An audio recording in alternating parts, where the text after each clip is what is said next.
Episode 5, The Empire Strikes Back. Released all the way back in 1980 and directed by Irving Kershner and stars Mark Hamill, Harrison Ford, Carrie Fisher, James Earl Jones, Billy D. Williams, Frank Oz, and is the second/fifth Star Wars movie. Empire Strikes Back is commonly stated as the best Star Wars movie. Now, is that a true statement? Yes, it's a true statement. It's the best Star Wars. It is. Growing up, I always liked this movie, but it was never my favorite. Jedi was always my favorite. And watching reviews and stuff, it seems like everyone's childhood favorite was Jedi. Jedi. I don't know. It's probably Ewoks, man. It's probably the Ewoks. I think it's the Ewoks. But, when I started watching these movies all the way back in 2015 when Force Awakens was coming out, I remember watching Empire, and I'm like, that's way better than I remember it being. Holy crap. Now, once again, I will be reviewing the theatrical version. Although Empire is probably the Star Wars movie that is least touched by the special editions. And most of the special edition changes in this movie I kind of like. They do a lot of stuff to Cloud City, and they make it a much more open place so you can see outside and stuff. I like that. It adds detail and stuff to this world, so that I like. I'd say there's only two things I don't really like about the special edition changes in this one. They recast the Emperor because the Emperor was not played by Ian McDiarmid in this one. He was played by another guy. And he only has a brief scene of a hologram where he's talking to Vader at the beginning of the movie, and that's it. And that's when he's saying who Luke really, and that's when he's talking about Luke and stuff.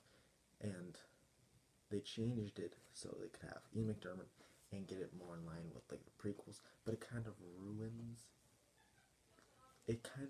the surprise early.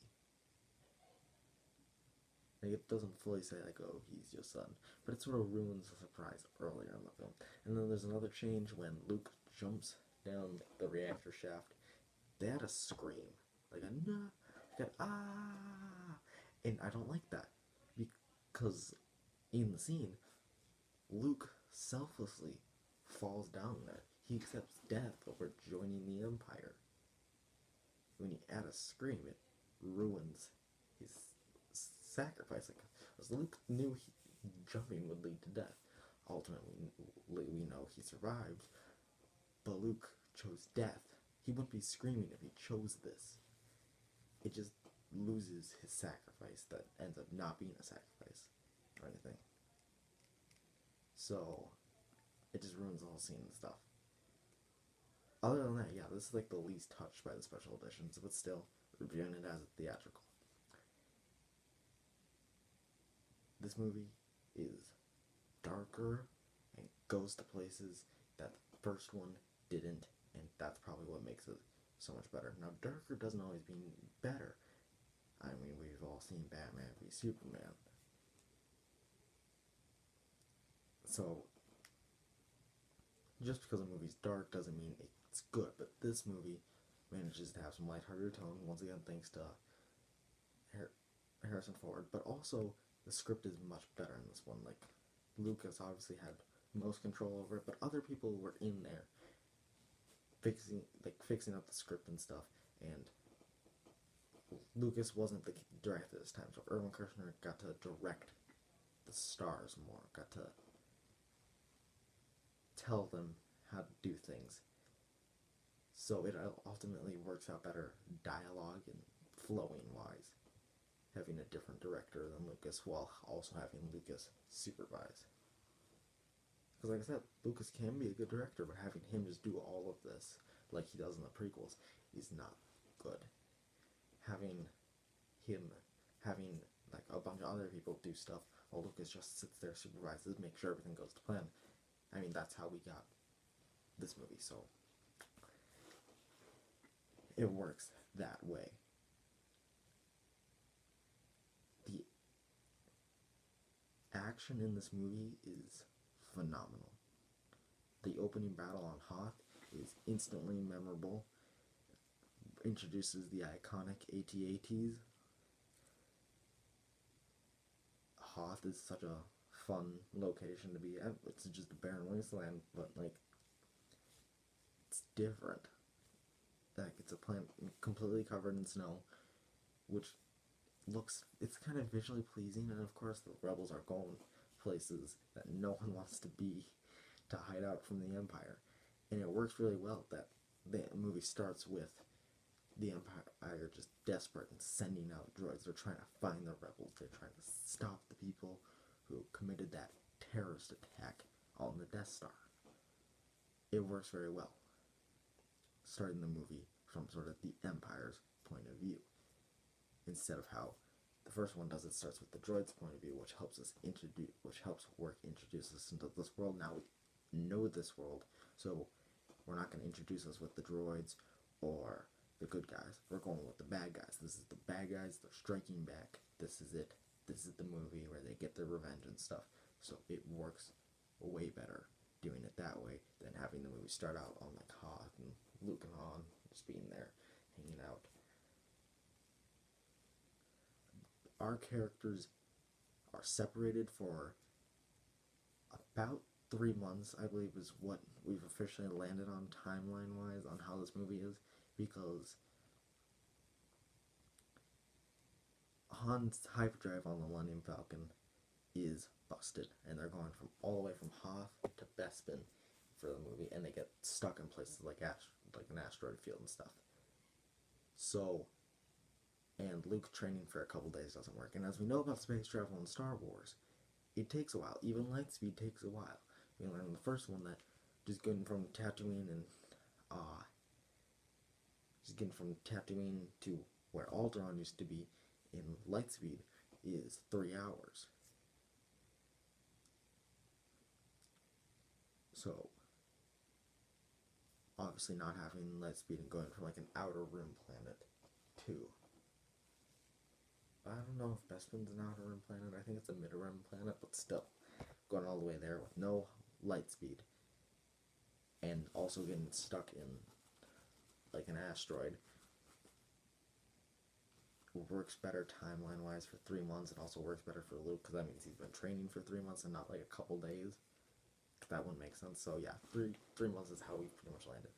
Yeah, our characters are separated, which is the first time this happens in Star Wars, and it's now a very common thing that happens in Star Wars and happens in like all of them. Our characters get separated and do their own things. This is the first time it really happened. The most separated our characters ever really got in the first one was Luke just going in alone on the Death Star, and then eventually Han showing up. That's the most separate our characters ever got. They're divided. The Rebel Alliance is scattered more than ever. They're running out of options.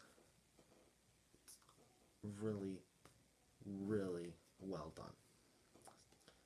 Luke goes to Dagobah, and this is our first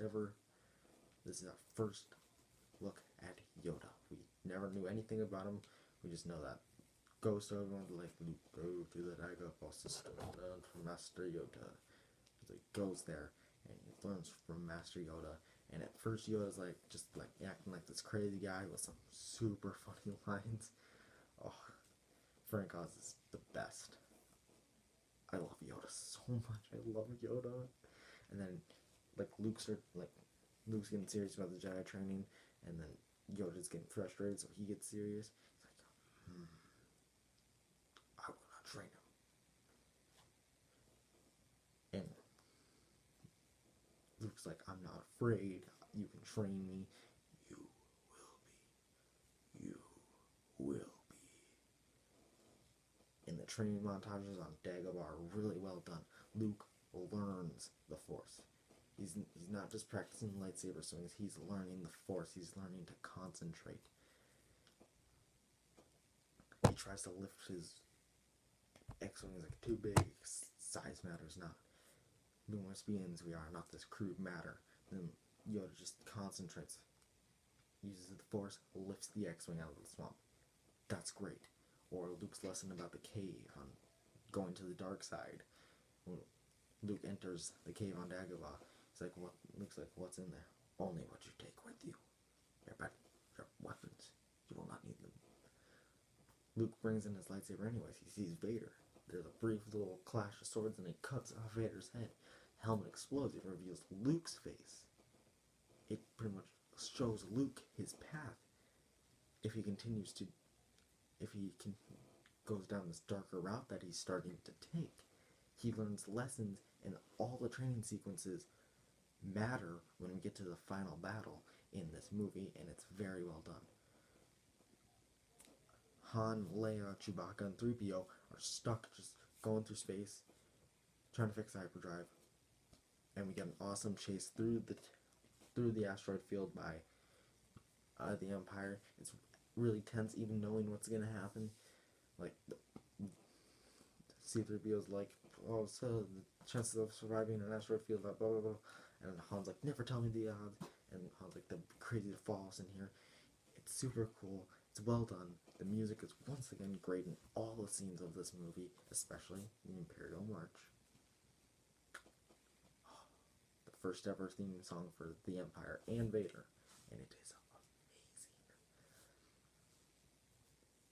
But he's just zooming in through the asteroid field. It's really cool.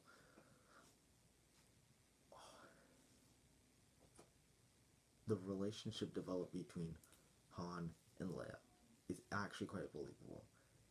Like, they start off in hot, they're bickering about leaving and stuff, and are mad at each other, but over time they fight, but also start to grow and to really care for each other, and then the end comes. And then they land on Bespin.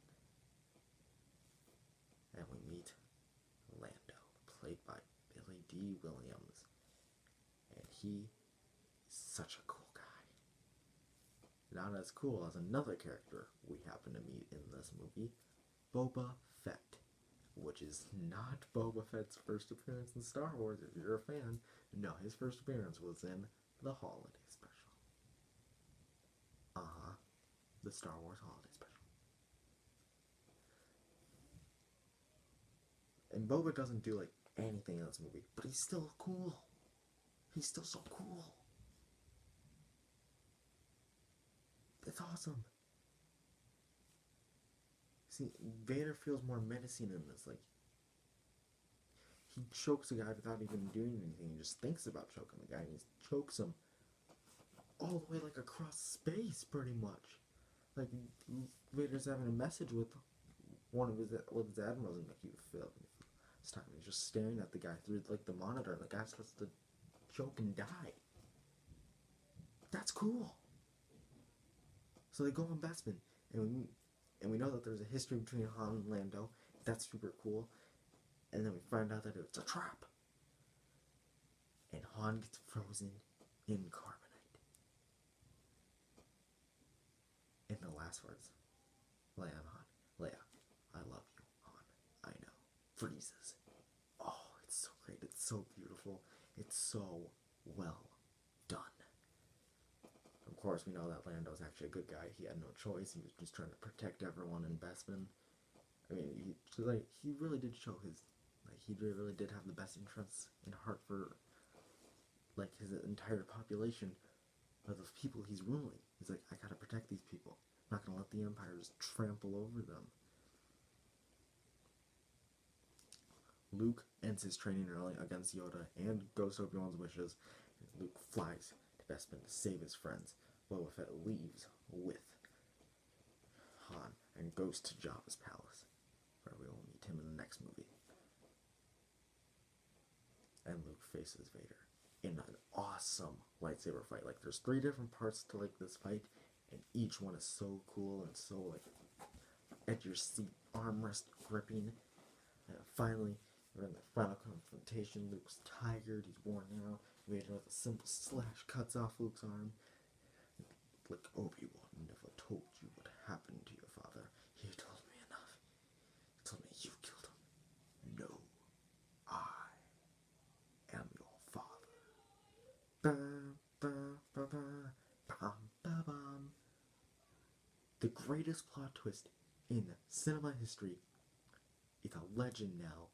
Everyone knows it. It's phenomenal. And both performances by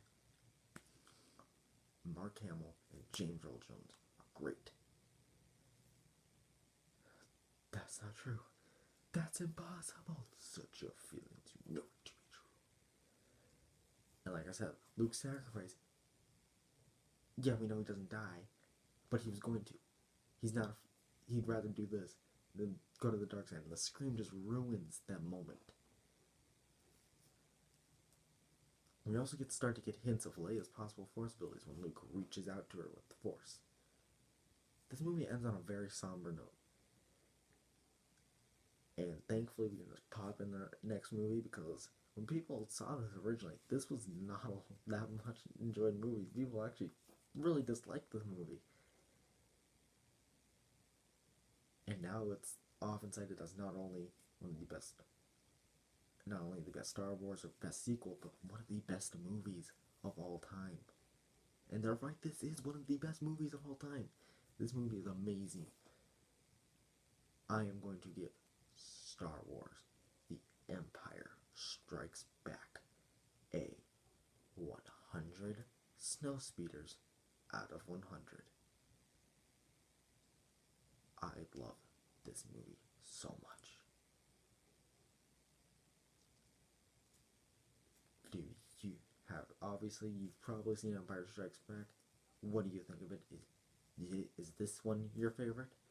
Tell me below in the comments. Make sure to like and subscribe. This is Jordan from Jordan Reviews. Signing off.